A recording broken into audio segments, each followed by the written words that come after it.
तो कहानी स्टार्ट होती है जिंगी सेट से और हमें बताया जाता है कि दुनिया के टॉप बड़े सेक्टों में से एक आता है और यहाँ पर फिलहाल के लिए डिसाइपल को एक्सेप्ट करने की सेरेमनी चल रही है, जहाँ पर बहुत सारे डिसाइपल सेलेक्ट होने के लिए आपस में कंपटीशन कर रहे थे। हमें बताया जाता है कि यहाँ पर 10,000 से भी ज्यादा कैंडिडेट्स हैं जो कि जीतने के लिए अपना सब कुछ दिए जा रहे हैं। अगर कोई डिसाइपल 5 गेम को जीत गया ना तो वो आउटर डिसाइपल कहलाएगा, लेकिन अगर किसी ने लगातार 10 गेम को जीत गया तो समझो इनर डिसाइपल का पोस्ट पक्का। फिर हमें एक कंपटीटर को दिखाया जाता है जिसको लिटरली कुछ ज्यादा ही जोर से लगती है और उस अटैक से वो डायरेक्ट जाकर जमीन में गिरता है। और ये अटैक एक लड़की ने किया था जिसका नाम लिन तियान होता है, जो कि एक एम्प्रेस का पुनर्जन्म थी। वो सोचती है साला कमीना कहीं का मुझसे फाइट करेगा, इतनी हिम्मत। वैसे किसने सोचा था कि मेरे जैसे एक महान एम्प्रेस इस तरह के छोटे सेट को ज्वाइन होने के लिए भला ये सब करेगी। पर क्या करे, इमोर्टैलिटी का रास्ता फिर से पाने के लिए थोड़ा सा तो सहना ही पड़ेगा। खैर छोड़ो, वैसे मुझे अपना गोल को नहीं भूलना चाहिए। मैं इस सेट में लगभग 10 सालों तक इमोर्टल बनने की ट्रेनिंग करूंगी। उसके बाद जिसने मुझे धोखा दिया था ना उसको नहीं छोड़ूंगी। तभी उस लड़की की पावर को देखकर ग्रेट एल्डर बोलता है, नाइस, सच में ये लड़की तो कुछ ज्यादा ही टैलेंटेड निकली। किसने सोचा था कि इतनी कम उम्र में वो क्यूआई रिफाइनिंग के छठे लेवल तक पहुंच जाएगी। अद्भुत, सच में अद्भुत है ये लड़की। तभी हेवनली सोर्ड पीक का एक्टिव मास्टर भी बोलता है, अबे बुड्ढे इतना लंबा सब क्यों बोल रहा है, कहीं शोक की वजह से तू 10 हब बोल जाओ। वैसे भी वो लड़की सीधा मेरे ही पीक में आ गई और तुझे मिलेगा बाबा जी का ठुल्लू।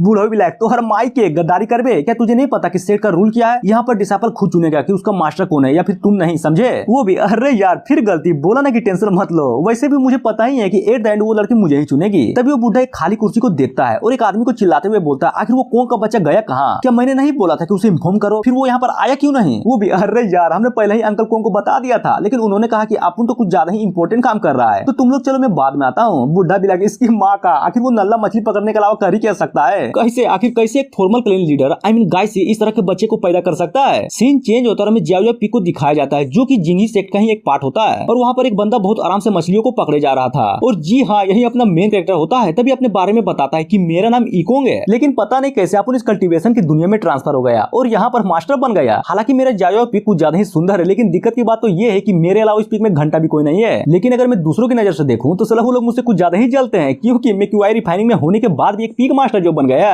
भला हो मेरे बाप का।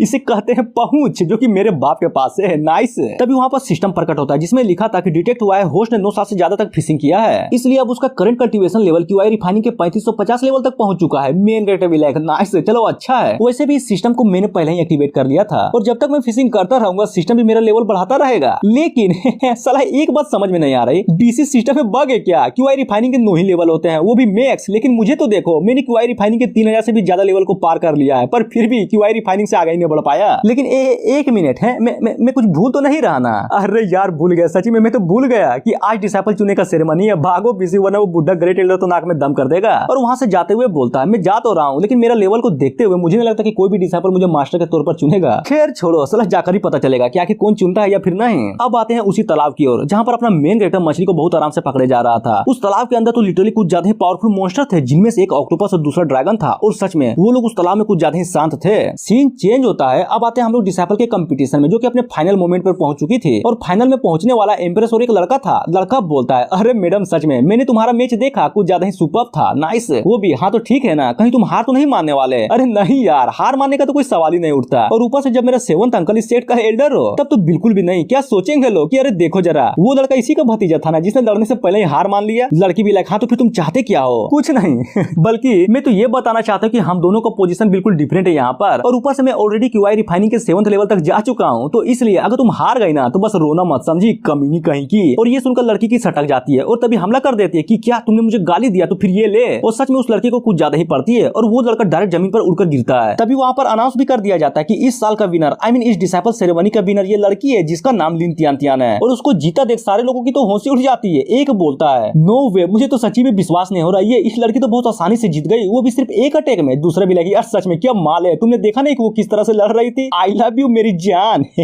तभी तीसरा, सलाम माल छोड़ो, ये तो मॉन्स्टर है मॉन्स्टर। बुढ़ा भी लग, तेरी माँ का, शांत हो जाओ। और लड़की से बोलता है, देखो जैसा कि तुम जीत गई हो ना तो तुम्हारे पास सिर्फ 3 ही रास्ते हैं जो कि तुम्हारे कल्टीवेशन को नेक्स्ट लेवल तक ले जा सकते हैं, समझ गई ना? हमारे जिंगी सेट में 5 पिक्स है, तुम किसी को भी चुन सकती हो, लेकिन एक बातों का ध्यान रखना, चुने जाने पर तुम किसी को भी कभी भी बदल नहीं सकती। तभी पीछे से हेवनली सोर्ड पीक का लीडर आता है कि अबे बुढ़े, फिर बोल रहा हूँ, ऐसे चिल्लाकर सबको शांत मत करवाया करो, वरना पिछवाड़े से कहीं प्राण ना फेंक दे, क्योंकि तुम बूढ़े जो हो गए हो। और ये बोलकर तभी अपने सोर्ड को निकालता है, फिर क्या फुल एटीट्यूड में कुछ तो करता है, जिसे देखकर लड़कियां भी दीवानी हो जाती है कि अरे यार ये सोर्ड पीक का मास्टर तो लिटरली कुछ ज्यादा हैंडसम लग रहा है। दूसरी भी लगी, यार सच में मैं तो इसकी बीबी बनना चाहती हूँ, डार्लिंग इधर और मेरी मार लो। तभी पीछे से लड़का भी इन लोगों की हरकतों को देखकर सोचता है कि बाप रे, साला चवन्नी की औकात नहीं है और चली रुपया फंसाने। हाँ, तभी उस बुढ़ऊ के द्वारा हमें बताया जाता है कि सारे पीक्स ने लगभग 300 से भी ज्यादा डिसाइपल को बनाया है। अगर टॉप की बात करें तो सबसे ऊपर हेवनली स्वॉर्ड पीक आता है जिसने 1200 से भी ज्यादा डिसाइपल को बनाया है, लेकिन दूसरी तरफ जाजो पीक ने घंटा भी एक भी डिसाइपल नहीं बनाया। तभी पीछे से आवाज आती है कि किसने कहा कि मेरे पास कोई भी डिसाइपल नहीं है, मेरा जाजो पीक एक डिसाइपल को एक्सेप्ट करता है, जिसे सुनकर सारे लोग चौंक जाते हैं कि क्या आखिर ये किसने बोला। तभी स्वॉर्ड पीक का लीडर बोलता है, अरे ये तुम हो, नाइस, तुमने क्या कहा कि तुमने एक डिसाइपल को एक्सेप्ट कर लिया है। कौन है वो फूटी किस्मत, जरा मैं भी तो देखूं कि आखिर साला ऐसी क्या मजबूरी थी जिसने तुम्हें अपना मास्टर चुन लिया। तियान भी बोलती है, आखिर ये यहाँ पर क्यों आया, जिसे सुनकर स्वॉर्ड पीक का लीडर तो पूरी तरह से हिल जाता है कि क्या ये इसको जानती है क्या। लड़की भी मनी मन सोचती है कि इस पूरे सेक्ट में किसी की औकात नहीं है जो एक एम्प्रेस की मास्टर बन सके। मैं तो बस ये चाहती हूँ, जहाँ तक मैंने सुन रखा है कि जाजो पीक में सिर्फ एक ही बंदा है जो कि ये है, क्या मैं इसे चुन लूं अपनी स्पिरिचुअल प्रैक्टिस के लिए या फिर इस पीक को छोड़ दूं। स्वॉर्ड लीडर बोलता है, अरे मैडम तुम्हें उस पीक में जाने की कोई भी जरूरत नहीं है, क्योंकि जब उसका लीडर ही क्यूआई रिफाइनिंग में हो तो भला वो तुम्हें क्या ही सिखा देगा। देखो तुम्हारे पास सबसे अच्छा ऑप्शन तो यही है कि तुम मेरा हेवनली स्वॉर्ड पीक को ज्वाइन कर लो और मेरा डिसाइपल बन जाओ। मैं पर्सनली तुम्हें ट्रेन करूंगा स्वॉर्ड आर्ट स्किल्स में, तो बोलो मंजूर है। जिसे सुनकर मेन गेट भी लाइक, अरे यार ये तो गलत बात है ना, तुम तो मेरी डिसाइपल को चुराने की कोशिश कर रहे हो। क्या तुम्हें डर नहीं लगता कि ये सेट के रूल के खिलाफ है। अब जाकर हमें अपने मेन गेट को अच्छे से दिखाया जाता है जो कि लिटरली कुछ ज्यादा ही बेडिस लग रहा था। तभी स्वॉर्ड लीडर बुढ़ऊ से बोलता है, साले बुढ़े तेरी माँ का, देख रहा है ना यहाँ पर क्या चल रहा है, अंकल कोंग तो डिसाइपल चुरा रहे हैं, ये जानते हुए भी वो उन्हें घंटा भी कुछ नहीं सिखा पाएगा। ये तो नाइंसाफी है ना, एक टैलेंटेड लड़की के फ्यूचर के साथ खिलवाड़ हो रहा है, खिलवाड़। ग्रेट एल्डर भी लाइक, साला और दिखाओ ना एटीट्यूड, और अपने मेन कैरेक्टर से बोलता है, तो सच्ची में खाओ माँ कसम, तुम इस लड़की को डिसाइपल के तौर पर एक्सेप्ट करने के लिए तैयार हो, लेकिन हाँ एक बातों का ध्यान रखना, ये लड़की कुछ ज्यादा ही टैलेंटेड है, बस इसको बर्बाद मत करना, समझे। वो भी, अरे बुढ़ऊ चिंता मत करो, ये लड़की घंटा टैलेंटेड है, वैसे भी इसने अभी तक अपना फाउंडेशन भी तैयार नहीं किया है, इसलिए इसके लेवल का ऐसा कोई भी डिसाइपल नहीं है जिसको मैं कुछ ट्रेन ना कर सकूं। और अपने बारे में सुनकर लड़की भी थोड़ा गुस्सा होते हुए मनी मन सोचती है, आखिर ये है कौन, साला कुछ ज्यादा ही एटीट्यूड दिखा रहा है। बातों से तो ये लग रहा है कि ये क्यूआई रिफाइनिंग स्टेज पर इनविजिबल बन चुका है मेन कैरेक्टर। वैसे भी उस पीक में मेरे अलावा कोई नहीं है, अगर मुझे एक डिसाइपल मिल जाए ना तब तो मेरे लिए अच्छा ही होगा ना, साफ सफाई और खाना बनाने का जो काम हो जाएगा, इसीलिए तो मुझे एक डिसाइपल चाहिए। तो लड़की बोलो कैसा लगा मेरा प्लान। वो भी सोचती है कि ये साला कमीना मुझे डिसाइपल इसलिए बनाना चाहता है कि इसका काम हो सके, आखिर इसकी हिम्मत कैसे हुई मेरे जैसे एम्प्रेस के साथ इस तरह से बातें करने की। और तभी गुस्से में बोलती है, साले तेरी माँ का, अगर तुम्हें सच में मुझे अपना डिसाइपल बनाना है तो प्रूव कर और दिखा कि तुम मुझसे बेटर है। मेन गेट भी लाइक, है क्या कहा प्रूव, और वो मैं कैसे करूं। वो बोलती है, ज्यादा कुछ नहीं, बस मेरे 3 अटैक्स को रोक कर दिखाओ। अरे यार नहीं नहीं नहीं, ये तो कुछ ज्यादा ही गलत बात है, वैसे भी मेरे पास टाइम नहीं है तुम्हारे साथ खेलने के लिए, तो क्यों ना तुम अपना एक अटैक करो और उसमें अपनी पूरी पावर लगा दो। तो बोलो मंजूर है ना। और ये सुनने के बाद सारे लोग भी कान के ऊपर गुस्सा करते हुए बोलता है कि क्या शर्मनाक हरकत है, ये अपने आप को मास्टर कैसे बोल सकता है जब ये 3 अटैक को भी नहीं रोक सकता। तभी बगल में खड़ा स्वॉर्ड लीडर भी बोलता है, यार सच में ये कमीना तो कुछ ज्यादा ही हरामी है। लड़की बोलती है, तो ठीक है, मैंने डिसाइड कर लिया कि मैं तुम्हें सिर्फ एक ही अटैक में हराऊंगी। तभी मनी मन सोचती है, शायद इस कमीने को नहीं पता कि मैं एक एम्प्रेस का पुनर्जन्म हूँ, क्या हुआ अगर मेरे पास अपना कल्टीवेशन नहीं है, फिर भी इस नल्ले को हराने के लिए मेरा एक ही अटैक काफी होगा। और अटैक को तैयार करने लगती है। मेन गेट भी लाइक, अरे यार थोड़ा जल्दी करो, खाना खाने का समय हो गया है, बस एक बार ये सब खत्म हो जाए उसके बाद मछली खाएंगे मछली, और हाँ तुम मछली को धो तो लोगी ना। और ये सुनने के बाद उसकी कुछ ज्यादा ही लहर जाती है कि साले कमीने कहीं के, अब तो तुम्हारा कुछ ज्यादा ही हो गया। और इंग यांग थंडर पाल्म का अटैक अपने मेन गेट पे करने के लिए तैयार थी और फाइनली कर ही देती है, जिसको अपना मेन गेट बिना डोज किए हुए उसको डायरेक्ट अपने बॉडी पे ले लेता है। सारे लोग भी लाइक, वाह सच में क्या अटैक है, लगता है ये तो गया काम से। वो भी मनी मन सोचती है, खत्म, सब कुछ खत्म, ये आदमी तो पक्का आधे साल के लिए नहीं उठने वाला। साला तब से बेइज्जती पर बेइज्जती किया जा रहा था। दूसरी तरफ मेन कैरेक्टर को उस अटैक से घंटा भी फर्क नहीं पड़ा था। वो भी है, आखिर ये था क्या, भले ये भी कोई अटैक था, साला गुदगुदी तक नहीं हुई। लड़की सुन, इस अटैक को फ्यूचर में कभी भी यूज मत करना, ये कुछ ज्यादा ही कमजोर है। और उसको सही सलामत खड़ा देख लड़की की तो लिटरली कुछ ज्यादा ही फट जाती है कि अबे यार ये आखिर है कौन। मेरा अटैक तो उसको डायरेक्ट हिट हुआ था ना, पर कुछ हुआ क्यों नहीं। और डरते हुए थोड़ा पीछे आ जाती है कि तुम कमीने कहीं के खड़ा कैसे हो। और ये देखकर सारे लोगों का रिएक्शन ये था कि बाप रे साला क्या एक्टिंग करते हैं ये लोग, मानना पड़ेगा। नेपोटिज्म, हाँ ये नेपोटिज्म चल रहा है यहाँ पर। लड़की भी एक हल्की सी स्माइल करते हुए सोचती है, अब समझी पीक मास्टर है ना, इसलिए इसके पास प्रोटेक्टिव आर्टिफैक्ट तो जरूर होंगे, हाँ लेकिन ये मत सोचना कि मैं हार गई। अब तो मैं अपने डिवाइन सेंस को यूज करूंगी और मेन कैरेक्टर के स्पिरिचुअल सी में अटैक कर देती है। और जैसे उसके नॉलेज सी के अंदर घुसती है, वो भी पूरी तरह से चौंक जाती है कि क्या ये किस तरह की जगह है, आखिर इसका स्पिरिचुअल एनर्जी गया कहाँ पर। और ऊपर से साला ये तो क्यूआई रिफाइनिंग पे है ना, फिर इसका नॉलेज सी इतना बड़ा कैसे। हाँ, और वो इतना बोली रहती तभी वो जगह अचानक से हिलने लगती है, जिसके कारण लड़की भी थोड़ा डर जाती है कि अरे यार आखिर यहाँ पर हो क्या रहा है। तभी नॉलेज सी के अंदर स्पिरिचुअल एनर्जी से बना अपना मेन कैरेक्टर का बहुत बड़ा फिगर अपेयर होता है, जिसको देखकर उसकी तो और भी फट जाती है। और तभी लड़की को एक पावरफुल अटैक लगता है और वो उड़ जाती है। मेन कैरेक्टर भी लाइक, चल भाग यहाँ से, ये कोई खेलने की जगह नहीं है। अब आते हैं नॉलेज सी के बाहर, जहाँ पर वो लड़की मेन कैरेक्टर के झटके के कारण बेहोश हो गई थी। वो भी उसको उठाकर सोचता है कि बाप रे साला कुछ ज्यादा ही नजदीकी मामला था, अगर इसको अपने नॉलेज सी से बाहर नहीं निकालता ना तब तो मेरे स्पिरिचुअल सी में अब तक रिफाइन हो चुकी होती। और जाते हुए बोलता है, हाँ मैं तो कुछ ज्यादा ही थक गया, भला इतना लंबा फाइट फाइटिंग कौन करता है आजकल। चलो मिलते हैं फिर कभी। और ये सुनकर सारे लोग भी चौंक जाते हैं कि साला ये भी कोई फाइटिंग थी भला। दूसरा भी लाइक साला नौटंकी कर रहा है ये, और ऊपर से तुम लोगों ने देखा ना बिना एक भी अटैक किए ये जीत गया। इम्पॉसिबल, इसने जरूर पहले से ही प्लान बिठा कर रखा होगा जिसमें हो सकता है कि इस लड़की का भी कोई हाथ हो। सोर्ड मास्टर भी मनी मन सोचता है तो ठीक है तुमने एक अच्छा खेल खेला, पर ये मत सोचना कि तुम्हारा ये खेल मेरे अपोजिट कोई भी काम करने वाला। तुम आज तो बच गए क्योंकि ग्रेट एल्डर जो यहाँ पर था, वरना खैर छोड़ो, अगले 10 दिनों में एक और कंपटीशन होने वाला है, तब मैं देखूंगा कि तुमने इसको क्या सिखाया और ये लड़की कितना सीख पाई। किसी को भी नहीं छोड़ूंगा। सीन चेंज होता है, कुछ देर बाद का सीन दिखाया जाता है जहाँ पर त्यान भी बेहोश थी और उसको सपना आ रहा था। वो एक लड़की से बोलती है, तुम्हें तो पता ही है ना कि मैं ऑलरेडी एक एम्परर लेवल की वॉरियर हूँ। अगर मैंने इस बार भी अपना ब्रेक थ्रू कर लिया तब तो समझो कि मैं बहुत आराम से फेरीलैंड में जा पाऊंगी। बस तुम मेरी प्रोटेक्शन करना और देखना कि कोई भी मेरे करीब ना आ पाए, समझी? वो भी अरे बिल्कुल तुम चिंता मत करो, मैं हूं ना, कोई भी तुम्हारे पास नहीं आ पाएगा। फिर क्या, त्यान अपने कल्टीवेशन में मगन हो जाती है, लेकिन वो लड़की तो कुछ ज्यादा ही कमी नहीं निकली। एक अच्छा सा मौका देकर उस पर अटैक कर देती है और वो खंजर डायरेक्ट उसके शरीर के आर पार हो जाता है। वो भी पर क्यों? तुमने मुझे धोखा क्यों दिया? मैंने तो तुम्हें अपनी बहन माना था। फिर क्यों ऐसा क्यों किया तुमने? वो बताती है क्यों मैंने ऐसा क्यों किया? क्योंकि मैं तुम्हारा सब कुछ लेना चाहती थी, इसीलिए तुम कमी नहीं कहेंगी। तुम्हें हर वो चीज मिली जिसकी मैं हकदार थी, इसलिए याद रखना भरोसा बहुत कुत्ती चीज होती है। आई होप अगले जन्म में तुम सोच समझ कर ही भरोसा करोगी।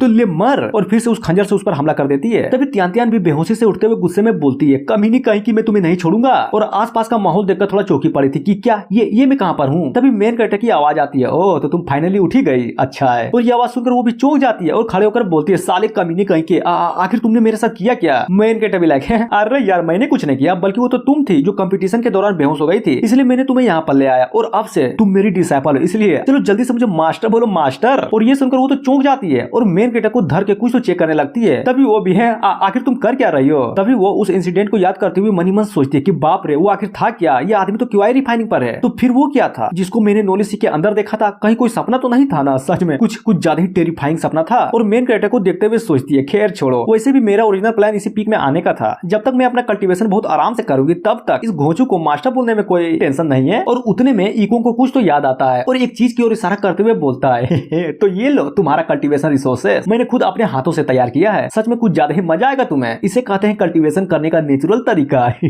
वो भी सोचती है, क्या कहा नेचुरल तरीका? आखिर ये किस तरह का रिसोर्सेस है? कहीं ये किसी तरह का कोई फर्नेस तो नहीं है ना? और बोलती है, थैंक यू मास्टर। और जैसे ही उसका ढक्कन उठाती है वो तो लिटरली उसे देखकर हिल जाती है कि क्या अब साला ये क्या चीज है? ये तो खाने जैसा लग रहा है। इसकी माँ का इस गरीब मास्टर से भला उम्मीद ही क्या की जा सकती है? ये तो जोर है, वो भी सब्जियों का। मेन कैरेक्टर क्यों मजा आया ना? मुझे पता है कि तुम्हें मजा आया होगा। और हाँ, ये कोई सब्जी वब्जी नहीं है, बल्कि ये तो फोनिक्स का सूप है। इसको पकड़ने में मैंने अपनी पूरी जान तक लगा दी थी। इनफैक्ट इसको स्पिरिचुअल फायर से भी पकाया ताकि तुम्हारा कल्टीवेशन और भी अच्छे से बढ़ सके। समझ गई ना? अरे चलो भी, अब तो खुश हो जाओ। लड़की भी लाइक ये चूतिया। और मनी मन सोचती है, खैर छोड़ो यार, ये तो खुद ही क्यूआई रिफाइनिंग लेवल पर है। जब भला इसको ही रिसोर्सेस नहीं मिलती है तो मुझे कैसे ला कर देगा? हाँ, ये सूप तो कुछ ज्यादा ही टेस्टी लग रहा है, चलो टेस्ट करके देखता हूँ। और जैसे उसको लेने वाली थी तभी अपना मेन कैरेक्टर उसको रोक देता है कि अरे यार रुक जाओ, एक काम करो तुम ये खाओ। और सारा मीट निकालकर उसको सूप थमा देता है, जिसको देखकर वो भी पूरी तरह से हिल जाती है कि क्या? मेन कैरेक्टर भी लाइक, अरे पी जाओ, देखो बुरा मत मानना, लेकिन जितना तुम्हारा कल्टीवेशन है ना उसके साथ तुम इस मीट को कभी भी रिफाइनिंग नहीं कर पाओगे, समझे? तो चलो जल्दी जल्दी पी जाओ। वो भी मनी मन सोचती है, तो हर माई के लालची इंसान, घंटा का मास्टर, हाँ क्या बोलता है इसको रिफाइन नहीं कर पाऊंगे? साला देने का मन नहीं है तो कुछ भी, मुझे पता है ये घंटा नहीं कोई फोनिक्स वोनिक्स है। और उसको पीते हुए मनी मन सोचती है, ये कंजूस कहीं का मेरा मास्टर कैसे बन गया? देखना मैं आज ही इस पीक को छोड़ दूंगी, मुझे नहीं रहना यहाँ पर। लेकिन जैसे उसको पीती है ना वो पूरी तरह से हिल जाती है, क्योंकि उसके कल्टीवेशन में कुछ ज्यादा ही तेजी से सुधार होने लगता है। वो भी बाप रे, आखिर ये किस तरह का सूप था? मेरे नॉलेज से में कुछ ज्यादा ही स्पिरिचुअल एनर्जी फ्लो हो रही है। क्या उसने कोई हाई ग्रेड का इंग्रेडिएंट तो नहीं मिलाया ना इसमें?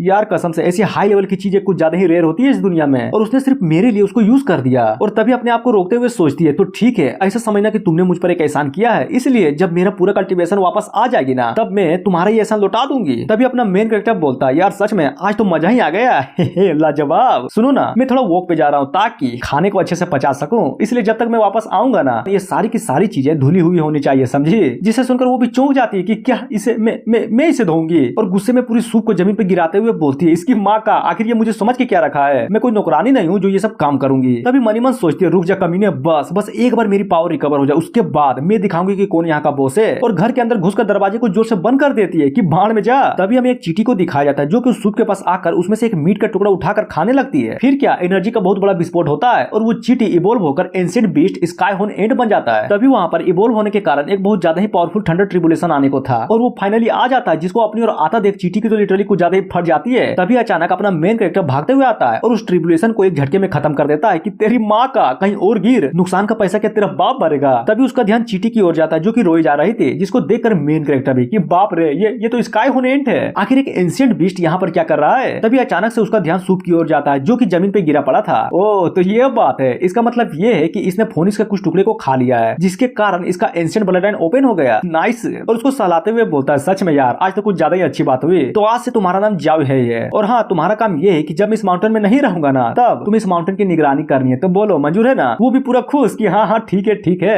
सीन चेंज होता है, जाओ पी को दिखाया जाता है जहाँ पर वो चीटी कुछ ज्यादा जोश में गाड़ी को किए जा रही थी कि आओ बीसी कौन आता है यहाँ पर, जब तक मालिक ना बोले किसी के औकात नहीं है जो अंदर घुस जाए, समझे। अपना चीटी फुल एटीट्यूड में, समझ रहे हो ना, एटीट्यूड पीक को गार्डिंग करने में खड़ा था। तभी उसे कुछ तो महसूस होता है जो कि मेन कैरेक्टर के घर से आ रही थी और वो वहाँ के लिए निकल जाता है। अब आते हैं घर के अंदर जहाँ पर तियान भी बहुत आराम से नहाई जा रही थी, वो भी ओ माय गॉड हाई गर्मी। नाइस, मजा आया ना। लेकिन साला वो कमीना मास्टर पता नहीं मुझसे क्या ही करवाना चाहता है, कुछ भी दे देता है। तभी वो अचानक कुछ तो नोटिस करती है और जी हाँ वहाँ पर अपना चीटी पहुंच गया था और उसको देखते ही वाटर एरो से हमला कर देती है। लेकिन उस अटैक से उसको घंटा भी फर्क नहीं पड़ता और उस हमले को वो बहुत आसानी से आंख मारकर काउंटर कर देता है, जिसको देखकर तियान भी मनी मन सोचती है इम्पॉसिबल, इस कीड़े ने लिटरली मेरे one of the best attack को काउंटर कर लिया, नामुमकिन। और ऊपर से ये ठरकी आंखें भी मार रहा है, रुक इसकी माँ का। तभी अपने कपड़ों को सामने बुलाती है, फिर क्या फुल एटीट्यूड में पहन लेती है और सच में यार क्या लग रही थी। तभी चीटी को बोलती है सुन बे भगचोदर, आज से तुम मेरी सेवा करना स्टार्ट कर दे। बदले में मैं तुम्हारा ख्याल रखूंगी ताकि फ्यूचर में जाकर तुम भी एक दिन डीमन किंग बन सको, तो बोल मंजूर है। और ये सुनने के बाद चीटी तो फुल एटीट्यूड में मना कर देती है कि ना बिल्कुल भी नहीं, तुम मुझे पसंद नहीं हो। जिसे मना करता देखो वो भी पूरी तरह से हिल जाती है कि क्या इसने सच में मुझे मना कर दिया। और अटैक को करते हुए बोलती है तुम्हारी माँ का इतनी हिम्मत जो एक एम्प्रेस को मना कर दिया, नहीं छोड़ूंगी नहीं छोड़ूंगी बिल्कुल भी नहीं छोड़ूंगी, आज तो तुम मेरा गुलाम बनकर ही रहेगा। और तेजी से चीटी की ओर बढ़ने लगती है। सीन चेंज होता है और हमें मेन कैरेक्टर को दिखाया जाता है जो कि एक बुक को पकड़ते हुए बोलता है अरे यार मैं तो फिर से भूल गया, चलो कोई नहीं, बस मुझे देना ही तो है इस तकनीक को, आखिर डिसाइपल को भी तो पता चले कि जाओ पीक का तकनीक कितना ढांसू है। और जैसे घर के पास तकनीक को देने के लिए पहुंचता है तभी उसको अंदर से चिल्लाने की आवाज आती है कि नहीं नहीं मुझे छोड़ दो प्लीज प्लीज मुझे छोड़ दो। और ये सुनकर वो भी थोड़ा डर जाता है कि अरे यार आखिर वहां पर चल क्या रहा है। वो तेजी से अंदर की ओर भागने लगता है, लेकिन अंदर तो फाइट चल रही थी तियान और चीटी के बीच, जहाँ पर लड़की बहुत ही गंदे तरीके से पीटी जा रही थी। चीटी भी लाइक साली कमीनी कहीं की, मुझे गुलाम बनाएगी, ये ले मुंह पे ले, एक काम कर पीछे भी ले, और गंदे तरीके से पीट देता है उसको। तभी वहां पर अपना मेन कैरेक्टर आ जाता है और चीटी को पच मार के उड़ा देता है कि तोहर माई के इज्जत पे हाथ, हाँ ये कौन सी लड़ाई है। दूसरी तरफ तियान भी रोई जा रही थी। तभी मेन कैरेक्टर उसको बोलता है अरे यार उसे डरो मत, वो तो बस स्पीक का गार्ड है जिसको मैंने अभी तुरंत ही बनाया था, इसलिए लगता है कि तुम दोनों में कुछ ज्यादा ही गलत फहमी हो गई है और तुम लोग लड़ बैठे। छोड़ो वो सब। जिसे सुनते ही वो भी चौंक जाती है और रोने लगती है। मेन कैरेक्टर भी लाइक अरे यार अब क्यों रो रही हो, कहा ना कि मिसअंडरस्टैंडिंग था। और तभी वो पूरी तरह से रोने लगती है कि क्यों नहीं बोलो क्यों, आखिर क्यों, मैं तो एक कीड़े को भी नहीं हरा पाई जो कि स्पीक का गार्ड था, मुझे नहीं रहना, मुझे जिंदा ही नहीं रहना। तभी मेन कैरेक्टर भी उस तकनीक वाली किताब को देते हुए बोलता है बस इतनी सी बात, साला इतनी सी बात के लिए तुम रो ही जा रही थी, हद है यार तुम भी ना। वैसे ये देख ये तकनीक मैं तुम्हारे लिए लाया हूँ, बस एक बार सीख तो लो, उसके बाद देखना कि वो चीटी सच में तुम्हारे सामने चीटी ही लगेगी, सच में तुम्हें कोई नहीं हरा पाएगा। जिसे सुनने के बाद वो भी शांत होते हुए बोलती है क्या सच्ची में, तो खाओ माँ कसम की तकनीक सीखने के बाद मैं उसे हरा दूंगी। अरे बिल्कुल, तुम्हें शायद नहीं पता कि ये तकनीक कितना जबरदस्त है। इनफैक्ट तुम जब भी अपना लेवल अप करोगी ना तब तुम्हारा पावर इस तकनीक की वजह से डबल होता जाएगा। उसके बाद देखना स्पीक पर कोई भी ऐसा नहीं होगा जो तुम्हें हरा सकेगा, लेकिन मुझे छोड़कर। क्योंकि I am the main character in this मानवा, समझे। वो भी मुंह फुलाकर बोलती है क्या घंटा का पावरफुल तकनीक, वैसे भी स्पीक पर हमारे अलावा और है ही कौन। तभी उस तकनीक को लेते हुए बोलती है आप चिंता मत करिए मैं इसको प्रैक्टिस कर लूंगी। और मनी मन सोचती है मुझे नहीं लगता कि ये तकनीक उतना भी पावरफुल होगा जितना इसके बारे में फेंका जा रहा है, पर कोई नहीं, इसको प्रैक्टिस करके मैं दिखा दूंगी कि मैं कितना टैलेंटेड हूँ। उसके बाद इस चोमू मास्टर को पता चलेगा कि मेरी जैसे एक टैलेंटेड इंसान को चूल्हा फुकवाने का काम नहीं दिया जाता। तभी हमें दो आइस को दिखाया जाता है जिसकी पावर लिटरली कुछ ज्यादा ही थी, जिसको अपना मेन कैरेक्टर भी नोटिस कर लेता है कि क्या ये तो कुछ ज्यादा ही पावरफुल किलिंग इंटेंट है। सीन चेंज होता है और हमें बाहर का दिखाया जाता है जहाँ पर एक डीमन खड़ा होकर बोलता है इस गंध को मैंने पहले भी महसूस किया, ये तो वही लड़की है जिसने अपनी बची कुची सोल को अंडरवर्ल्ड से बाहर निकालने में कामयाब हो गई थी। तभी हमें इसके बारे में बताया जाता है कि ये एक डीमन किंग है, वो भी गोल्डन हॉर्न डीमन किंग। वो बोलता है सच में मैंने इस लड़की को मार दिया ना तब तो मेरे लिए ये कुछ ज्यादा ही ग्रेट अचीवमेंट होगी, पर पता नहीं वो लड़की यहाँ पर कहाँ छिपी पड़ी है। हाँ तो ठीक है। क्यों ना मैं सब कुछ डिस्ट्रॉय कर दूं, उसके बाद तो निकलेगी ना वो। और तभी एक अटैक को क्रिएट करके कर दिया जाता है जो कि डायरेक्ट जाओ पीक की ओर बढ़ने लगती है। दूसरी तरफ अपना चीटी भी उस हमले को रोकने के लिए आगे बढ़ जाता है और तभी उस अटैक को रोक देता है, लेकिन ये बस थोड़ी ही देर के लिए था क्योंकि वो अटैक कुछ ज्यादा ही पावरफुल था, जिसके कारण चीटी की भी हालत कुछ ज्यादा ही खराब होती जा रही थी। तभी उसको मेन कैरेक्टर का याद आता है कि किस तरह उसने मुझ पर भरोसा करके इस पीक को मेरे प्रोटेक्शन में छोड़ दिया। तभी वो भी गुस्से में अपनी आंखों को खोलता है, फिर क्या सिर्फ एक झटके में उस डीमन किंग के अटैक को खत्म कर देता है। तभी वो भी तुम कीड़े कहीं के, तुम्हारी हिम्मत कैसे हुई मेरे मामले में टांग अड़ाने की? हाँ, नहीं छोड़ूंगा, नहीं छोड़ूंगा। दूसरी तरफ चीटी भी लाइक, तो हर माई के तू है कौन जो यहाँ पर बकचोदी किए जा रहा है? हाँ, एक बात गौर से सुन ले, जब तक मैं यहाँ पर हूँ ना, कोई भी स्पीड पर अटैक नहीं कर सकता। जिसे सुनने के बाद डिमन किंग बोलता है, क्या कहा? यानी कि तुम ये बोलना चाहते हो कि जब तक तुम यहाँ पर रहोगे स्पीड पर कोई भी अटैक नहीं कर पाएगा। तभी वो भी चीटी की ओर अटैक करते हुए बोलता है, साले तुम्हारी इतनी हिम्मत कि तुम मुझे सिखाने चले हो कि तुम्हारी औकात भी है जो मेरे अटैक के सामने खड़े हो सको? और जैसे ही अटैक करता तभी कहीं से तो एक पत्थर उड़ता हुआ आता है और उस डिमन किंग के अटैक को खत्म कर देता है, जिसको देखकर वो भी एक पल के लिए चौंक जाता है कि क्या ये कैसे हो सकता है। डिमन किंग भी लाइक, तेरी माँ का आखिर कौन है बे जो छिपकर हमला किए जा रहा है? मेन कैरेक्टर, नाम मुन्ना ना, तुम तो अपने बाप के साथ गद्दारी कर रहे हो। और तुझे बता दो कि तुम्हारा बाप इस जावे पिक का मालिक है, समझा? और रही बात मेरी पेट की, तो साला किसी की औकात नहीं है जो उसे चोट भी पहुंचा सके, वो भी। क्या बकवास है बच्चे, मेरी बात को गौर से सुन। मैं एक डीमन किंग हूँ जो कि डीमन एम्प्रेस के आदेश पर आया हूँ ताकि महारानी तियान को पकड़ सकूं, समझा? और जहाँ तक मैं जानता हूँ कि वो यहीं पर छुपी पड़ी है, तो तुम्हारे लिए अच्छा यही होगा कि तुम उसे मेरे हवाले कर दो, बदले में तुम्हें जिंदा छोड़ दूंगा। तो बोलो मंजूर है? जिसे सुनने के बाद अपना मेन कैरेक्टर, तो तुम चाहते हो कि मैं तुम्हें किसी को सौंप दूं? अरे पार, यहाँ तक कि हेबेली दाऊ की भी औकात नहीं है जो मुझसे कुछ भी ले सके, तो फिर तुम्हारी महारानी किस खेत की मूली है? हाँ। और ये सुनने के बाद उसकी पूरी तरह से लहर जाती है कि अपमान, तुम्हारे जैसा क्यूआई रिफाइनिंग बंदे की इतनी हिम्मत जो हमारी महारानी की बेइज्जती कर सके। और तभी अपना फॉर्म बदलकर पूरा का पूरा गोल्डन भैंसा बन जाता है और बोलता है, सच में मुझे लगा नहीं था कि ये बात इतनी आगे तक जाएगी, पर तुमने मुझे कुछ ज्यादा गुस्सा दिला दिया, जिसका परिणाम तुम्हारा पूरा का पूरा जिंगी सेक भुगतेगा, सब कुछ डिस्ट्रॉय कर दूंगा मैं। जिसे सुनने के बाद इकुंग भी एक हल्की सी स्माइल करते हुए बोलता है, क्या कहा डिस्ट्रॉय करोगे? क्या तुम जानते भी हो कि मैं किस प्रकार का अस्तित्व हूँ? और अपने हाथों को ऊपर करते हुए कुछ तो करता है, जिससे होता यह है कि एक बहुत बड़ा एनर्जी से बना हैंड उस डिमन को पकड़ लेता है, जिसे देखकर चीटी भी like, oh my God, this is the fucking power of my master, nice. दूसरी तरफ उस डिमन की तो लिटरली पूरी तरह से फट गई थी कि मम्मी रे, आखिर तुम हो कौन? और साला क्यूआई रिफाइनिंग बंदे के पास इतनी पावर कहां से आ गई भाई? अरे यार, कहा ना कि मैं तुम्हारा बाप हूँ। और ये बात भी सच है कि मैं क्यूआई रिफाइनिंग लेवल पर हूँ, लेकिन 3000 प्लस लेवल पर, समझे? और अपनी मुट्ठी को बंद कर देता है, जिसके कारण वो एनर्जी से बना हाथ भी बंद हो जाता है। फिर क्या, वो डिमन किंग खत्म। तभी उस एनर्जी से बना हाथ से कुछ तो अपने मेन कैरेक्टर की ओर आता है, जो कि शायद उस डिमन किंग का कोर होता है, जिसे देखकर अपना मेन कैरेक्टर भी फुल खुश और चीटी को देते हुए बोलता है, अरे यार गजब, देख रहे हो ना, इसे कहते हैं कोर।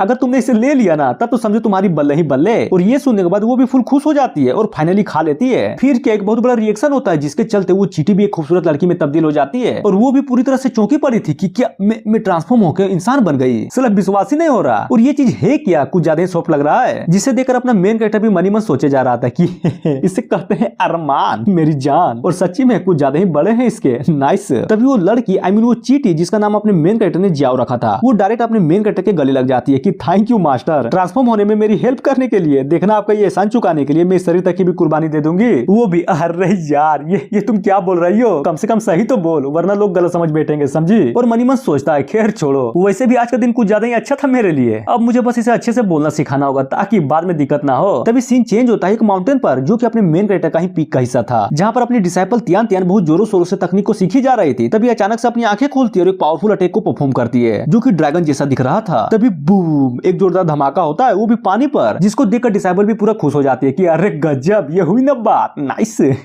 जब मैं महारानी थी तब ये 9 ड्रैगन टायरेंट बॉडी ही मेरा मेन ट्रेनिंग मेथड था, लेकिन किसने सोचा था कि मैं इसे फिर से मास्टर कर लूंगी। तभी अपने मेन कैरेक्टर के दिए हुए बुक को देखते हुए सोचती है, ये बुक, सच में ये बुक तो लाजवाब निकली। आखिर किसने सोचा था कि इसे पढ़ने के बाद मेरा नॉलेज से इतना बढ़ जाएगा, जिसके चलते मैं अपनी ड्रैगन तकनीकों की रिफाइनिंग में होते हुए भी मास्टर कर पाऊंगी। यार सच में अब जाकर लगता है कि मैंने सही मास्टर को चूज किया है। तभी अपना मेन कैरेक्टर भी पीछे से बोलता है, अरे बिल्कुल, after all I am invincible मेरी जान।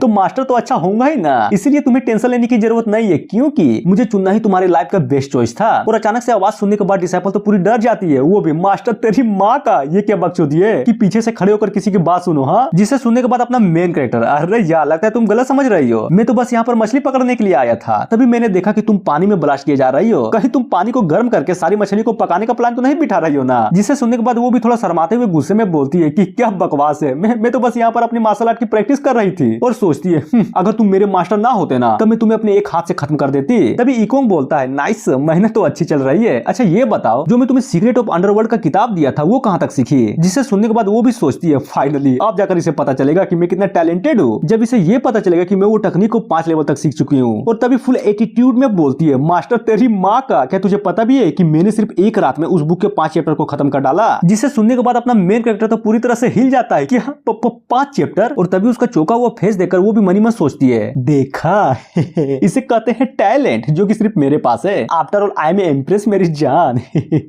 दूसरी तरफ अपना मेन कैरेक्टर भी सोचे जा रहा था कि बाप रे ये आखिर है क्या। लिटरली साला इसने पूरी रात लगा दी, वो भी सिर्फ 5 चैप्टर को सीखने में। यार सच्ची में मैं तो टूट गया। साला मिंटू का काम इसने रात लगा दिया कि कितना लो टैलेंट है इसका, नामुमकिन। साला मैंने तो इसको टैलेंटेड समझा था, पर ये तो कुछ ज्यादा ही नूब निकली यार। डिसाइपल बोलती है वैसे मास्टर वो सब छोड़ो, अच्छा ये बताओ जाओ कहाँ पर है। कल मेरी कंडीशन ठीक नहीं थी इसलिए मैं हार गई थी, पर आज नहीं छोड़ूंगी, बदला लेकर रहूंगी। तभी अपना मेन कैरेक्टर भी कुछ नोटिस करता है क्योंकि हमारे पिक पर बहुत सारे लोग आ गए थे। कोई तो बोलता है सालों अच्छे से तलाशी लो, समझे, एक भी कोने को छोड़ना मत। तभी वहाँ पर अपना मेन कैरेक्टर डिसाइपल पहुंच जाता है और ये देखने के बाद इकुंग भी लाइक ओ माय गॉड, क्या मैं जान सकता हूँ कि बीस्ट टाइमिंग पिक के सारे डिसाइपल मेरे पिक में क्यों मरा रहे हैं, या फिर मारने में मैं तुम्हारी हेल्प कर दूं। तभी उनमें से एक बोलता है क्या बकवास है, मैं तो सिर्फ यहाँ पर स्पिरिट बीस्ट की तलाश में आया हूँ, बाकी किसी से कोई मतलब नहीं है। जिसे सुनने के बाद मेन कैरेक्टर भी सोचता है समझ गया, यानी कि ये जियाओ के लिए आए हैं क्योंकि कल रात के ट्रांसफॉर्म के कारण कुछ ज्यादा ही एनर्जी प्रोड्यूस हुई थी, जिससे हो सकता है कि ये एनर्जी बीस्ट टाइमिंग पिक वालों ने भी नोटिस कर लिया हो। तभी तियान भी गुस्से में बोलती है तुम्हारी माँ का, ये तुम्हारा नहीं बल्कि हमारा पिक है, समझा, और अगर सच्ची में यहाँ पर कोई बीस्ट है तो वो सिर्फ हमारी होगी, जिससे तुम्हारे पिक का कोई भी लेना देना नहीं है। तभी उन लोगों में से कोई तो आगे आते हुए बोलता है कि नहीं यार ये सही बात नहीं है। इनफैक्ट अगर जिंगी सेट के रूल को देखें तो कोई भी पिक जिसकी औकात है वो बहुत आराम से किसी भी बीस्ट को टेम कर सकता है, या फिर ये कहो कि छीन भी सकता है। और इस बंदे का नाम सू होता है जो कि बोल रहा था, और इसके कल्टीवेशन के बारे में बताया जाता है जो कि गोल्डन कोर पर है। तभी बोलता है देखो कोई फर्क नहीं पड़ता कि वो बीस्ट तुम्हारे पिक पर है, क्योंकि जो उसको टेम करेगा वही उसका असली मालिक होगा। जिसे सुनने के बाद वो भी बोलती है ओह अच्छा समझ गई, तो तेरी माँ का, चल निकल यहाँ से, क्योंकि उस बीस्ट का मालिक ऑलरेडी मेरा मास्टर है, समझा। सू भी लाइक क्या कहा तुम्हारा मास्टर का है, क्या मजाक है, तो बोलो क्या उस बीस्ट ने खुद अपने मुंह से बोला था कि ये झंड आदमी मेरा मास्टर है। हाँ नहीं ना, क्योंकि तुम्हें भी पता है जब तक वो बीस्ट ट्रांसफॉर्म ना हो जाए तब तक बोल ही नहीं सकती। कहीं ये तो नहीं ना कि तुम लोग उसे अकेला हथियाना चाहते हो। तियान भी बोलती है साले कमीने कहीं कि मेरा वो मतलब नहीं था, लेकिन अगर तुझे यही लगता है तो यही सही। तभी वहाँ पर खड़ा एक आदमी बोलता है अबे सालो बाप के बरियाती में आए हो क्या, हाँ जल्दी करो और खोजो उसे। वो लोग भी या समझ गया। उधर मेन कैरेक्टर भी इन सब की बातों को सुनकर चौंका पड़ा था। तभी तियान भी अपने मेन कैरेक्टर की ओर देखते हुए मनी मन सोचती है ये कमीना मेरा मास्टर, इसका लेवल तो सिर्फ क्यूआई रिफाइनिंग पर है, तो क्या घंटा ही अपनी पिक की इज्जत बचा पाएगा। हालांकि मैं भी उसी लेवल पर हूँ, लेकिन अगर मैं पिछली यादों को देखूं जब मैं एम्प्रेस थी और अपनी एम्पर तकनीक को यूज करूं तो मुझे नहीं लगता कि कोई भी फाउंडेशन एस्टेब्लिशमेंट का कल्टीवेटर मेरा कुछ बिगाड़ भी पाएगा। बट टेंशन तो मुझे इस लड़के की है क्योंकि ये साला कमीना गोल्डन कोर पर जो है। तभी गुस्से में अटैक को तैयार करते हुए बोलती है बस बहुत हुआ, अब तुम लोग नहीं बचोगे। तभी अचानक से उन सारे लोगों पर एक पावरफुल अटैक होता है जो कि कुछ ज्यादा ही तेज था, और वो सारे के सारे लोग मर जाते हैं या फिर ये कहो बेहोश हो जाते हैं, जिसको देखकर बीस्ट टाइमिंग का बंदा तियान भी पूरी तरह से हिल जाती है कि क्या ये क्या हुआ। और मनी मन सोचती है कि बाप रे आखिर यहाँ पर हो क्या रहा है, हाँ साला मैंने तो कुछ किया भी नहीं। दूसरी तरफ आदमी भी गुस्से में बोलता है साले कौन है जो चुपके से हमला किया जा रहा है, सामने आओ। तभी अचानक से उसको भी एक अटैक लगता है और उसकी धज्जियां उड़ जाती है। फाइनली अब जाकर उस अटैक करने वाले को दिखाया जाता है जो कि अपनी चीटी जाओ थी, वो भी फुल बेडेस मोड में। वो बोलती है तुम्हारी हिम्मत कैसे हुई मेरे प्रोटेक्शन में यहाँ पर लफड़ा करने की, जिसको देखकर सू भी हिला पड़ा था कि क्या ये क्या है। तियान बोलती है बाप रे ये तो जाओ है ना, ये ट्रांसफॉर्म कब हुई। मेन कैरेक्टर भी लाइक चमत्कार, नाइस, मुझे भी नहीं पता कैसे हुई। दूसरी तरफ जाओ को देखकर तो सू कुछ ज्यादा ही खुश था कि अरे यार गजब, ये तो साला ट्रांसफॉर्म बीस्ट है, अगर मैंने इसे पकड़ लिया ना तब तो मेरा पावर 50% तक बढ़ जाएगा। सच में यार इसको पकड़ना ही पड़ेगा। और मेन कैरेक्टर से बोलता है अरे चचा कौन, ये देख पिल, चलो एक सौदा करते हैं, उस बीस्ट के बदले ये फाउंडेशन बिल्डिंग पिल तुम्हारा, तो बोलो क्या बोलते हो। मेन कैरेक्टर अरे भतीजे तुम क्या अपने चाचा को चूतिया समझते हो क्या, हाँ वैसे भी मेरा फाउंडेशन तैयार करने के लिए पिल नहीं बल्कि एक्स्ट्रा ऑर्डिनरी पिल लगेगी, तो समझ गए ना, एक काम करो और ये पिल अपने गन में डाल दो, समझा। और अपने मास्टर की बातों को सुनकर तियान भी सोचती है कि क्या बकवास है, अरे बोल दो ना कि तुमसे घंटा भी लेवल अप नहीं होता,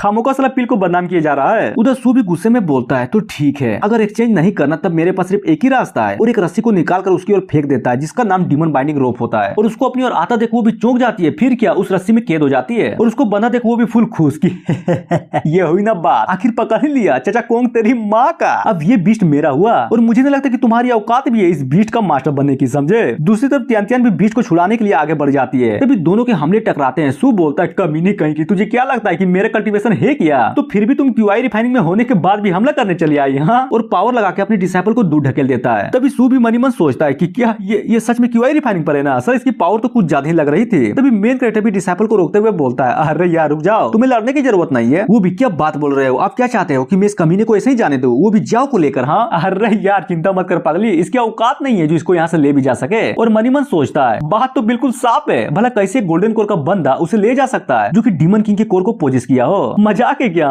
तभी जियाओ भी अपनी पावर को बढ़ाकर उस डीमन बाइंडिंग रोप को डिस्ट्रॉय कर देती है, जिसको देखकर सुकी तो लिटरली पूरी तरह से फट जाती है कि बाप रे, इसने तो मेरी प्रीशियस रस्सी को तोड़ डाला। तभी जियाओ बहुत तेजी से उसकी ओर बढ़ने लगता है और अचानक से उसके कुछ ज्यादा ही करीब पहुंच जाता है। वो भी अचानक से अपने पंखे को निकालते हुए सोचता है कि कोई नहीं, लेकिन मैं इतनी आसानी से हार नहीं मानने वाला। फिर क्या, जियाओ उसकी नाक में अपनी 2 उंगलियों को डालकर उड़ा देता है कि तेरी माँ का, निकल यहाँ से। सीन चेंज होता है, सू को दिखाया जाता है जो कि नक ठोकरा बन चुका था और ये सारा का सारा कांड देखकर त्यान भी हिली पड़ी थी और सोचती है कि कहीं मैं सपना तो नहीं देख रही ना। ये बंदा गोल्डन कोर में था और जियाओ ने लिटरली एक ही अटैक किया और इसकी धज्जियां उड़ गई। बाप रे, क्या पावर है इसकी। दूसरी तरफ जियाओ भी बोलती है, अरे आपने देखा मास्टर, मैंने बहुत आसानी से उन लोगों को हरा डाला। तभी अपना हीरो भी उसके माथे को सहलाते हुए बोलता है, नाइस, तुमने बहुत बढ़िया काम किया, आगे भी इसी तरह करना, समझे। वो त्यान से बोलता है, अच्छा तुमने क्या बोला था कि तुम्हें जियाओ से फाइट करनी थी ना, और गंदे तरीके से हराने के बारे में भी बोल रही थी, है ना। जिसे सुनकर वो भी हिल जाती है कि क्या, और हंसते हुए बोलती है अरे मैं तो बस मजाक कर रही थी। हाँ, मुझे इसके साथ लड़ना है, लेकिन मैं थोड़ा थक गई हूँ क्योंकि कल रात सोई जो नहीं थी, इसलिए ओके बाय। तभी उसको जाता देख जियाओ भी बोलती है, अरे यार कोई नहीं, हम कल लड़ेंगे, ठीक है ना। जिसको देखकर अपना मेन कैरेक्टर भी सोचता है, यार सच्ची में लगता है मैंने कुछ ज्यादा ही बेवकूफ डिसाइपल पाल रखा है। ठीक है, बस इसका कल्टीवेशन ही तो बढ़ाना है। अब आते हैं रात में, जहाँ पर बहुत सारे लोग एक खतरनाक मकसद लेकर अपने जियाओ पीक में आए हुए थे। तभी सीन अपने हीरो पर शिफ्ट होता है जो कि कांटे को लेकर मछली पकड़ने को तैयार था। वो बोलता है, नाइस, आज का चांदनी रात तो कुछ ज्यादा ही बेईमान है और आज का दिन भी कुछ ज्यादा ही अच्छा था, लगता है आज तो कुछ ज्यादा ही बड़ी मछली पकड़ूंगा मैं। तभी वो भी किसी को नोटिस करता है जो कि झाड़ियों में छिपे पड़े थे। वो लोग भी फुसफुसाते हुए बोलता है, इस कमीने को क्या लगता है कि हम कुछ भी नहीं करेंगे। हाँ, दूसरा भी लाइक, अरे यार थोड़ा धीरे बोलना वरना वो सुन लेगा, समझा। वैसे तुम्हें क्या लगता है कि तुम उस बीस्ट को टेम कर पाओगे। तभी उस बंदे को दिखाया जाता है जिसको बीच से काट दिया गया था। हालत तो देखकर लगा था कि ये खत्म हो गया, पर साला जिंदा बच गया। वो भी बोलता है, चिंता मत करो, मैं हूं ना, मैं एक ऐसा कटोरा लाया हूं जो किसी को भी कैद कर सकता है, भले वो बीस्ट कितना भी पावरफुल क्यों ना हो। आज तो उसको पकड़ कर ही रहूंगा, पर साला दिक्कत की बात तो ये कमीना है जिसको रास्ते से हटाना होगा। और तभी एक सीक्रेट टाइप का चीज निकालते हुए बोलता है, इसे कहते हैं आत्मा मोहक धूप, बस एक बार वो इसे सूंघ तो ले, उसके बाद वो साला महीनों तक नहीं उठेगा। दूसरा भी लाइक, यार सच में कुछ ज्यादा ही मस्त प्लान है, और उसको जलाकर मेन कैरेक्टर की ओर फेंक देता है, जिसको वो भी बहुत आराम से देखे जा रहा था और एक्टिंग करते हुए बोलता है, अबे यार कौन है वो जो इतनी रात को धूप जला रहा है। हाँ, दूसरी तरफ मेन कैरेक्टर की बातों को सुनकर वो लोग भी पूरा खुश कि साला कितना बेवकूफ है, उसे तो पता ही नहीं चला कि ये एक जाल है, चाल। तभी उसको सुनते हुए मेन कैरेक्टर बोलता है कि नाइस, ये तो कुछ ज्यादा ही स्ट्रॉन्ग है, बिल्कुल नशे के माफिक। और उसको जमीन पर रखते हुए बोलता है, चलो ठीक है, इसे जमीन पर रख देता हूँ ताकि आराम से इसको सूंघ कर मजे ले सकूं। उधर वो लोग भी मेन कैरेक्टर को सही सलामत देकर गुस्से में बोलते हैं, इसकी माँ का, वो तो सही सलामत है, कहीं ये माली तो गलत नहीं ले आया ना। मैंने एक काम करो, सारे के सारे धूप को उसकी ओर फेंक दो। और ऐसा ही किया जाता है, वो सारे के सारे धूप को मेन कैरेक्टर की ओर फेंक दिया जाता है। लेकिन क्या, अपना मेन कैरेक्टर उन सबको इग्नोर मारते हुए डायरेक्ट मछली पकड़ने में ध्यान दिया जा रहा था। तभी उसके कांटे में एक गोल्डन फिश पकड़ी जाती है, जिसे देखकर वो भी फुल खुश कि ये हुई ना बात, अब मजा आएगा ना बीड़ू। फिर क्या, पकाने के लिए आग की जरूरत होती है, अब वो मिलेगी कैसे। और जी हाँ, उसने उस नशीली धूप पर ही उस मछली को पका दिया था, जिसे देखकर बीच टेमिंग के बंदे तो पूरे के पूरे हिल जाते हैं कि इसकी माँ का, ये धूप उस पर काम क्यों नहीं कर रहा बे, हद है, उसे तो अब तक गिर जाना चाहिए था। लेकिन क्या, वो तो साला उस पर मछली पका रहा है। ना ना ना ना ना, एक बार मैं खुद ही चेक कर लेता हूँ, कहीं ये डी माल तो नहीं है ना। और उसे जलाकर सूंघने लगता है, जिसे देखकर बगल वाला बंदा भी बोलता है कि साले सीनियर तो हर माई के, ये तू क्या कर रहा है। तभी इकोंग उस मछली को मस्त खाते हुए झाड़ियों में नोटिस करता है कि नाइस, कहीं राख है तो कहीं धुआं धुआं। अब आते उन लोगों पर जहाँ पर धूप सूंघने के कारण सारे के सारे लोग बेहोश हो गए थे। तभी सीन चेंज होता है कुछ चींटियों पर, जिसे कोई तो खाना खिलाया जा रहा था, और वो और कोई नहीं बल्कि अपनी जियाओ थी, जो कि चींटियों को खिलाते हुए बोलती है कि मास्टर ने कहा था कि ये बंस कुछ ज्यादा ही स्वादिष्ट है, तो क्यों ना तुम सभी ट्राई करके देखो। हाँ, क्या बोलते हो। तभी पीछे से बीच टेमिंग का यंग मास्टर आते हुए बोलता है, अरे वाह, ये मैं क्या देख रहा हूँ, वो साला चच्चा इकोंग तुम्हें खाने के लिए सिर्फ बंस देता है, अपमान, कुछ ज्यादा ही बड़ा अपमान हो रहा है तुम जैसे बिष्टों का। और ये सुनने के बाद उधर तोता भी चिल्लाया जा रहा था कि हाँ हाँ, अपमान अपमान, बहुत बड़ा अपमान। वो भी देखो लड़की, तुम्हारे पास अभी मौका है, तो सोच लो, मेरे साथ आओगी या फिर यहीं पर सड़ोगी। जिसे सुनकर वो भी गुस्से में बोलती है कि साले तेरी माँ का, तुम्हारी हिम्मत कैसे हुई मेरे मास्टर के बारे में गलत बोलने की, नहीं छोड़ूंगी, बिल्कुल भी नहीं छोड़ूंगी। तभी यंग मास्टर भी फुल जोश में एक आर्टिफैक्ट को निकालकर उस पर हमला करते हुए बोलता है कि अगर इज्जत से नहीं मानोगी तो जबरदस्ती करूंगा, तो ये ले। और फाइनली अपने आर्टिफैक्ट को यूज करके उसको अपनी ओर खींचने लगता है, और एट द एंड वो भी पकड़ी जाती है, जिसे देखकर यंग मास्टर भी पूरा खुश कि देखा, इसे कहते हैं आर्टिफैक्ट, जो कि सिर्फ मेरे पास है। तो अब बोल, क्या करेगी तू, बनेगी ना मेरी गुलाम। हाँ चलो, मैं तुम्हें सोचने के लिए एक और मौका देता हूँ। तभी जियाओ भी लाइक, साले कमीने कहीं की, एक बार आजाद तो करके देख, फिर बताती हूँ कि कौन बनेगा गुलाम। तो इसका मतलब तुम नहीं बनोगी, समझ गया। अरे समझ गया, तो ठीक है, अब अपन के पास सिर्फ एक ही रास्ता बचा है, तुम्हें अपने साथ ले जाकर जबरदस्ती अपना गुलाम बनाऊंगा, फिर देखता हूँ कि तुम क्या करोगी। तभी अचानक से एक हमला होता है, वो भी उस आर्टिफैक्ट पर, जिसे देखकर लड़की की तो लिटरली गांडी फट जाती है कि बब्बी रे, ये किया। और बोलता है, अबे साले कौन है और किसने अटैक किया। लेकिन क्या, कोई भी रिस्पॉन्स नहीं मिलता, साला पूरा का पूरा माहौल ही सन्नाटे में था। तभी वो भी मनी मन सोचे जा रहा था कि इस पीक पर तो गिन चुन कर सिर्फ कुछ ही बंदे हैं, कहीं ऐसा तो नहीं ना कि इस बीस्ट को पकड़ने के लिए और भी बंदे आ गए हैं किसी और पीक से।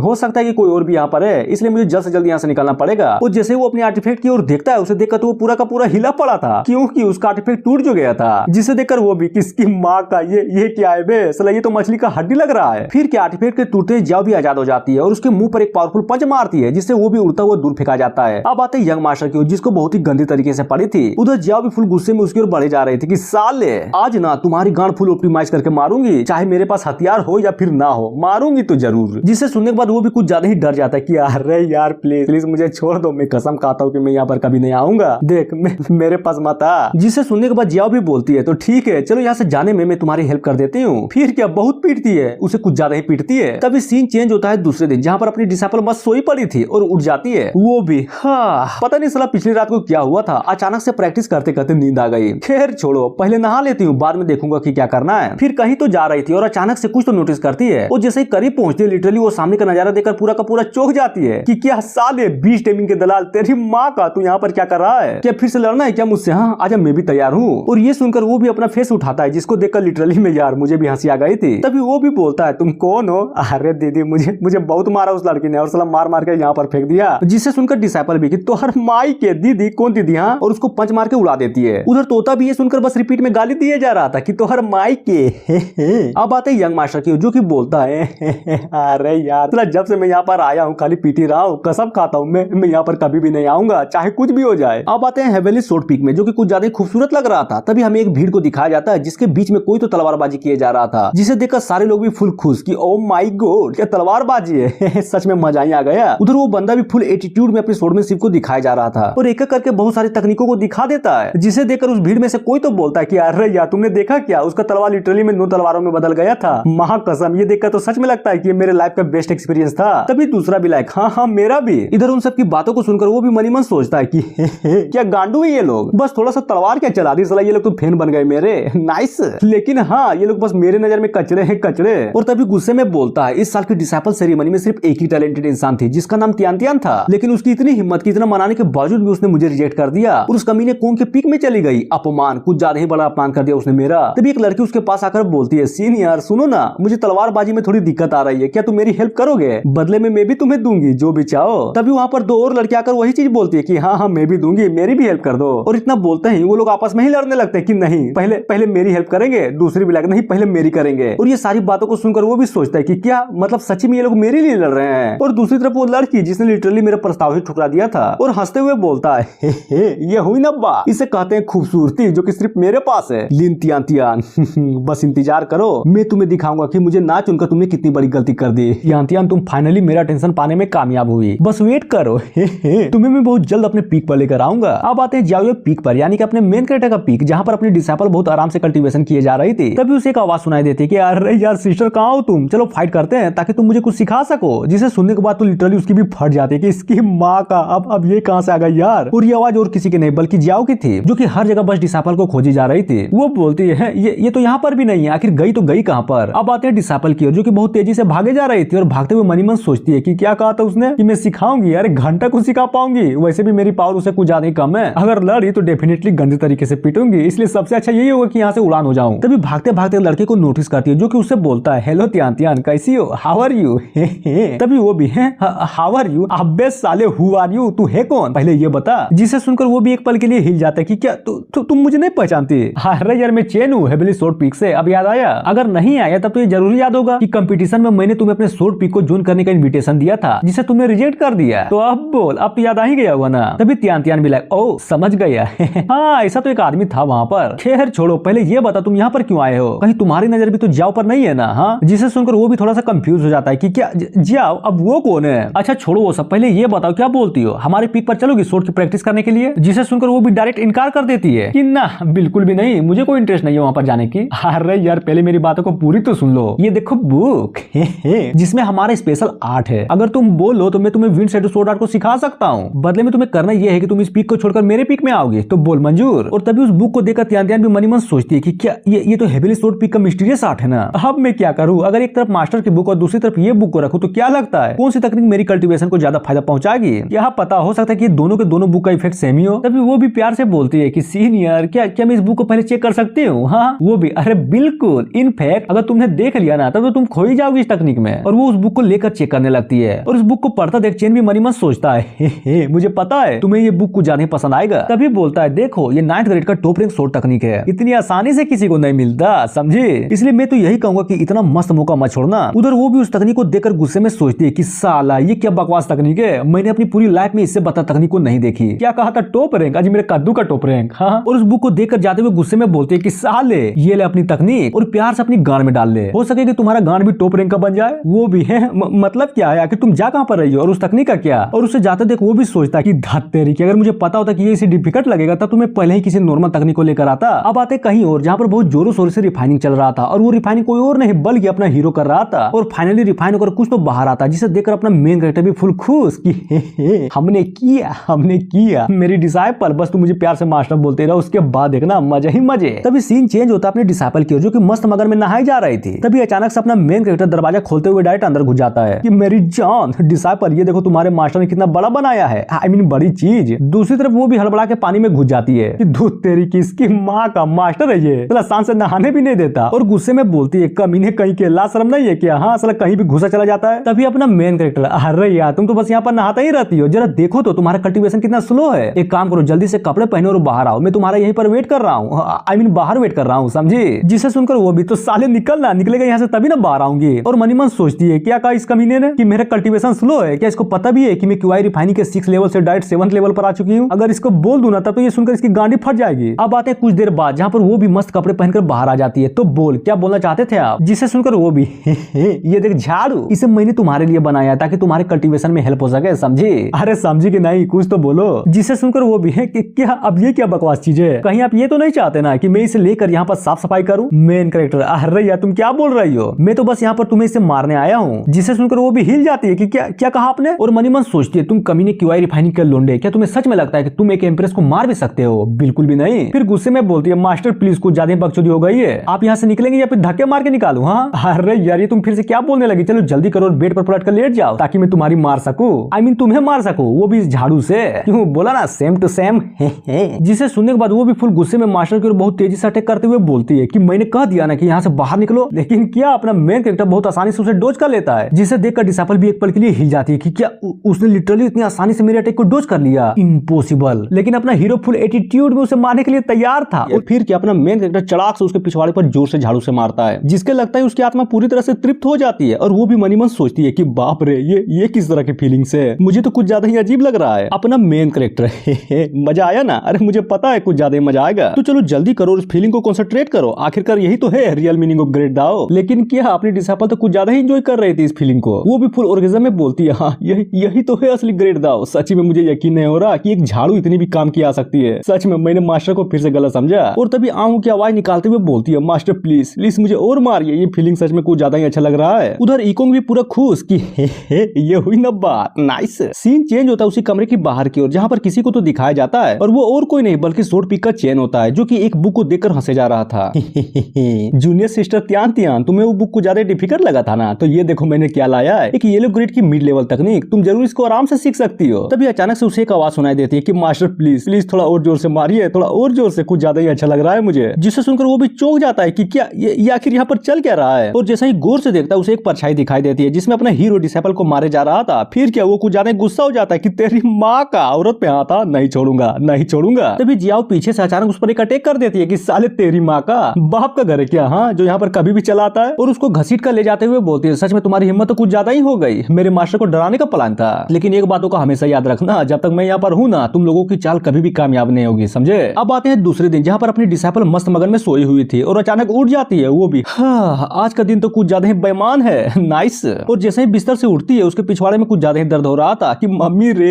ये तो कुछ ज्यादा ही दर्द कर रहा है। और ये बोलकर पिछले दिनों को याद करती है कि किस तरह अपने मास्टर को और भी ज्यादा मारने के लिए वो बोल रही थी। फिर क्या शर्माते हुए मनी मन सोचती है कि यार सच्ची में मैं कल पागल हो गई थी क्या, जो मास्टर को और ज्यादा मारने के लिए बोल रही थी। लेकिन ये तो उनकी भी गलती है ना, लड़की पर दया दिखाने छोड़ वो तो उल्टा कस के मारने लगे।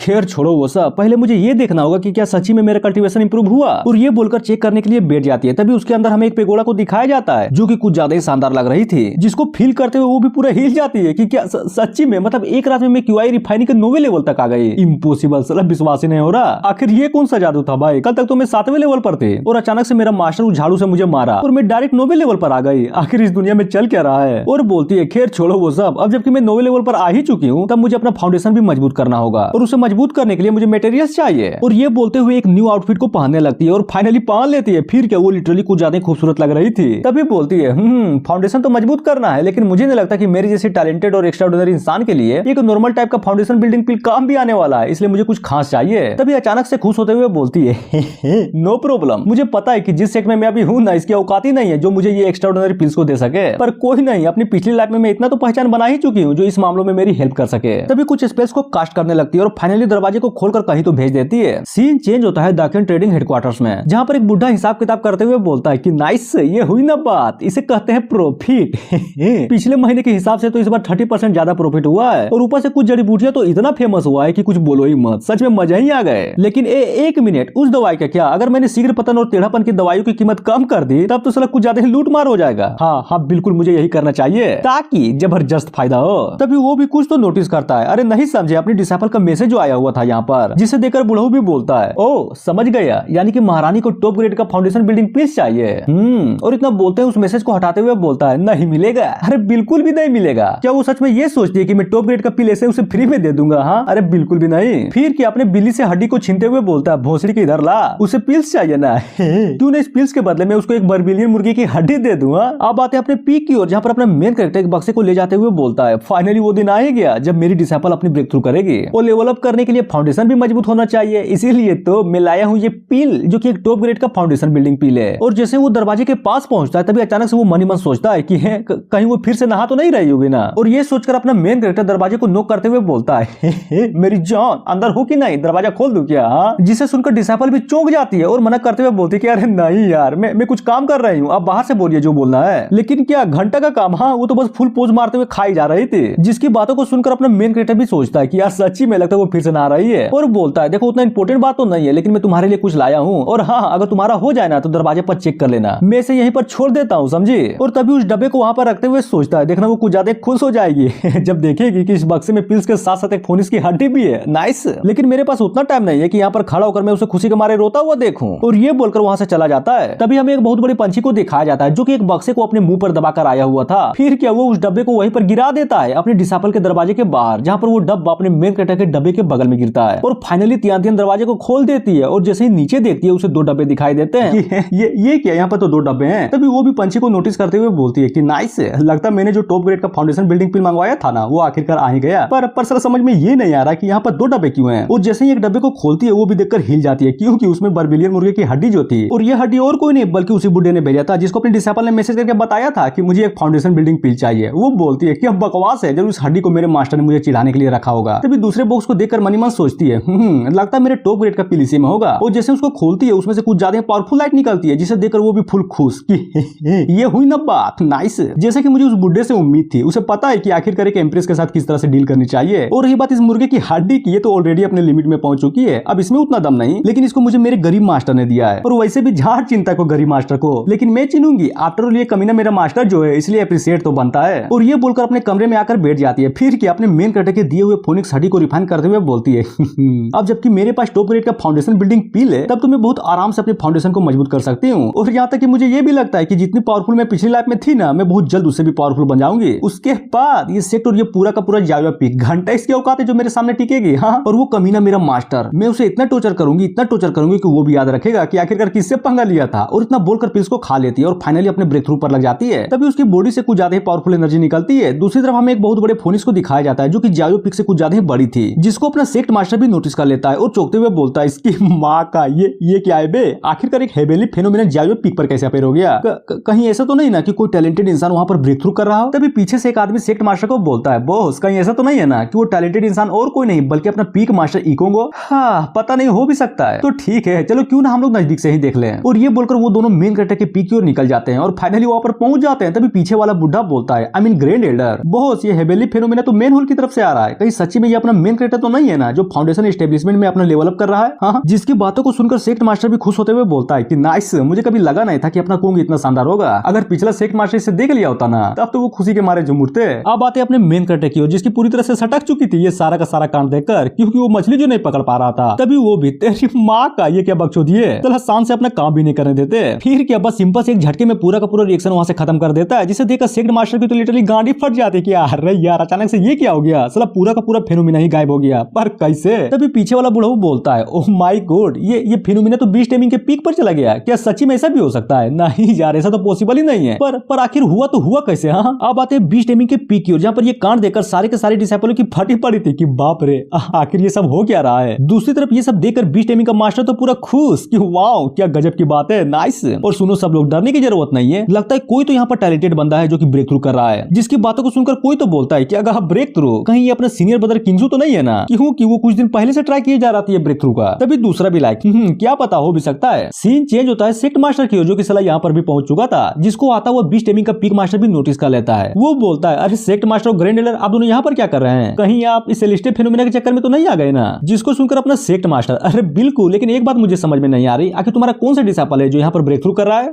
अरे यार, अब आपसे क्या छुपाना, एक डिसाइपल तो है मेरे पास जिसका नाम किंग्सू है, और हो सकता है कि शायद उसी का लेवल अप हो। तभी अपना ग्रैंड एल्डर भी बोलता है, तो ये बात थी, मुझे लगा था कि कौन का ब्रेक थ्रू हो रहा है। चलो कोई नहीं, अच्छी बात है, और हाँ मेरे तरफ से तुम सबको बधाई हो। और ये सुनकर पीक मास्टर बोलता है, अरे थैंक यू। तभी सेक्ट मास्टर बताता है कि आपको पता है ये सारा का सारा रिएक्शन पहले जियाओ पीक पर हुआ था, लेकिन पता नहीं कैसे अचानक से यहाँ पर आ गया। और जाते हुए बोलता है, मेरी बातों को ध्यान से सुनो, अगर किंग्सू सर्कुलेशन से बाहर आ गया ना तो उसे मेरे पास लेकर आना, मैं उसे एक अच्छा सा रिवॉर्ड दूंगा। जिसको सुनकर बीस्ट टाइमिंग का पीक मास्टर भी ओके बोल देता है, लेकिन तभी अचानक से सीरियस वे में बोलता है, साला क्या तुझे सच में लगता है कि मैं अपना डिसाइपल तुम्हारे पास लेकर आऊंगा? अरे घंटा बस कुछ और दिन, उसके बाद मुझे नहीं लगता कि तुम अपने पोजीशन को बचा भी पाओगे, क्योंकि मैं तुम्हें खत्म जो कर दूंगा। अब आते हैं अपने मेन कैरेक्टर की ओर, जो कि बहुत आराम से मछली को पकाया जा रहा था। फिर क्या उसको खाते हुए गाना गाता है, ओ बलमा फायर विकेट मंगवा दे तू, नाइस। तभी उसको एक आवाज सुनाई देती है कि मास्टर, आपका डिसाइपल फाइनली फाउंडेशन एस्टेब्लिशमेंट में पहुंच गया। और ये बोलकर अपने मेन कैरेक्टर के सामने आ जाती है, जो कि लिटरली कुछ ज्यादा ही खूबसूरत लग रही थी, जिसे देखकर अपना मेन कैरेक्टर, क्या सच्ची में? और ये बोलकर पूरा का पूरा इग्नोर मार देता है कि इसकी माँ का ब्रेक थ्रू करके क्या ही कमा लिया तूने।